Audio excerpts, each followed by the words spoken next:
नमस्कार साथियों, मैं हूं अविनाश शर्मा। एक बार फिर से आपका स्वागत करता हूं आपके अपने यूट्यूब चैनल पॉजिटिव बिल्डर्स में। आज इस वीडियो में मैं आपको जानकारी दूंगा दीवारों के बारे में, वॉल्स के बारे में।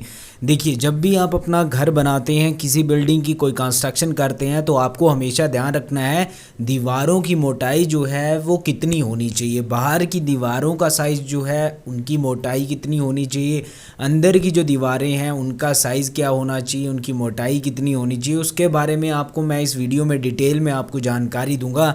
आज इस वीडियो पर अंत तक बने रहें। आज की जानकारी जो है वो आपके लिए बहुत ही ज़्यादा महत्वपूर्ण है। अगर आप भी अपना घर बनाना चाहते हैं, अगर आप एक कॉन्ट्रैक्टर हैं, तो आपको इस वीडियो को अंत तक ज़रूर देखना है। साथियों, ब्रिक मैसनरी करने से पहले देखिए, आपको हमेशा ध्यान रखना है कि जो आउटर बाहर की दीवारें होंगी वो आपकी 9 इंच की होनी चाहिए और जो अंदर की दीवारें हैं वो आपकी 4.5 इंच की होनी चाहिए। इस बात का आपको ध्यान देना है। और ये जो जानकारी है वो इंडियन स्टैंडर्ड कोड के अनुसार है, मेरा बनाया हुआ कुछ भी नहीं है। इसी के साथ आपको किन बातों का ध्यान रखना है, देखिए, आप जो है वो एक दिन में कितनी हाइट तक ब्रिक मैसनरी कर सकते हैं उसका भी आपको जो है वो ध्यान देना है। तो एक दिन में आपको जो है वो 1 मीटर हाइट से ज़्यादा हाइट तक जो है वो ब्रिक मैसनरी का काम, ईंट की दीवारों की चिनाई जो है वो 1 मीटर से ज़्यादा हाइट तक नहीं करनी है। इस बात का भी आपको ध्यान रखना है। और आप ब्रिक मैसनरी करते समय हमेशा दीवारों में जो है वो गीली ईंटों का इस्तेमाल करें, सूखी ईंटों का आपको इस्तेमाल नहीं करना है। इसी के साथ आगे आपको जानकारी दूंगा मोटार के बारे में।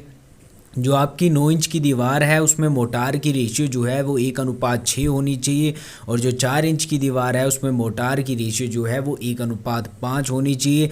अगर आपकी सैंड जो है वो अच्छी क्वालिटी की नहीं है तो आप 1:4 रेशियो का भी इस्तेमाल कर सकते हैं, लेकिन आपको हमेशा ध्यान देना है कि आप जो है वो क्वालिटी जो है वो आपके मटेरियल की वो अच्छी ही होनी चाहिए। सिल्ट कंटेंट जो है वो 6% से ज़्यादा सैंड में नहीं होना चाहिए। इस बात का भी आपको ध्यान देना है। इसी के साथ आप जब मोटार बनाएंगे, जैसे ही उसमें पानी ऐड कर देते हैं, आपको हमेशा ध्यान रखना है कि आप उस मोटार का 30 मिनट से पहले ही इस्तेमाल कर लीजिए, क्योंकि initial setting time of cement जो है वो 30 मिनट के बाद जमना स्टार्ट हो जाता है। अगर आपका मोटार जो है वो 30 मिनट के बाद आप यूज़ कर रहे हैं और वो काफ़ी देर से पड़ा हुआ है और उसमें पानी मिक्स हो चुका है, तो ऐसे मोटार जो है वो उसकी स्ट्रेंथ कम हो जाती है। तो इस तरह की गलती आपको नहीं करनी है। 30 मिनट से पहले ही मोटार का इस्तेमाल करना है और कम क्वांटिटी में जो है वो आपको मोटार बनाना है। जैसे आप जो है वो आधा बैग का, 1 बैग का, जितना क्वांटिटी में मोटार जो है वो 30 मिनट से पहले यूज़ हो जाए उतनी ही क्वांटिटी में आपको मोटार बनाना है।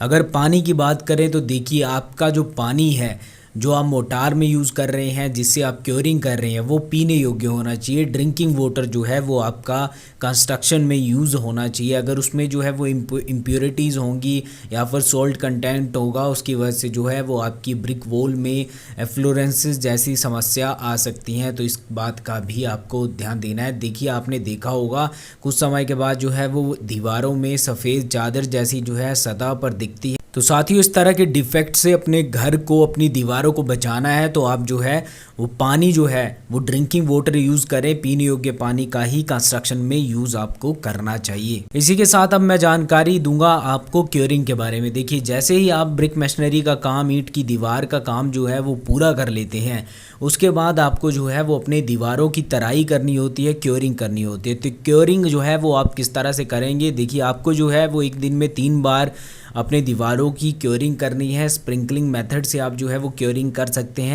ड्रिंकिंग वाटर से ही आपको जो है वो पूरे दीवार की क्योरिंग करनी है। इसी के साथ जो है पीपीसी सीमेंट का आपको इस्तेमाल करना है। बिल्डिंग कंस्ट्रक्शन में ओपीसी सीमेंट का आप इस्तेमाल ना करें। और पीपीसी सीमेंट अगर आप यूज़ कर रहे हैं तो आपको हमेशा ध्यान देना है, इंडियन स्टैंडर्ड कोड के अनुसार जो है वो आपको अपनी दीवारों की तराई जो है वो 10 दिन तक ज़रूर करनी है। अगर सर्दियों में कंस्ट्रक्शन कर रहे हैं तो आप 7 दिन तक भी क्योरिंग कर सकते हैं, क्योंकि सर्दियों में जो है वो नमी ज़्यादा होती है और आपकी दीवारों में नमी ज़्यादा देर तक बनी रहती है। इस बात का आपको हमेशा ध्यान देना है। तो अच्छे से जो है वो अपने घर की क्योरिंग करें, तराई करें, ताकि आपकी घर की दीवारें जो हैं, आपका पूरा घर जो है वो मजबूत व सुरक्षित बन सके। आज की जानकारी अगर आपको अच्छी लगी हो तो पॉजिटिव बिल्डर यूट्यूब चैनल को सब्सक्राइब कर दीजिए, बेल आइकन को प्रेस कर दीजिए, ताकि इस तरह की महत्वपूर्ण जानकारी वाली वीडियोज़ आपको समय पर मिलती रहे। आज की वीडियो में इतना ही, मिलते हैं नेक्स्ट वीडियो में। तब तक के लिए बाय। आपका दिन शुभ हो। धन्यवाद।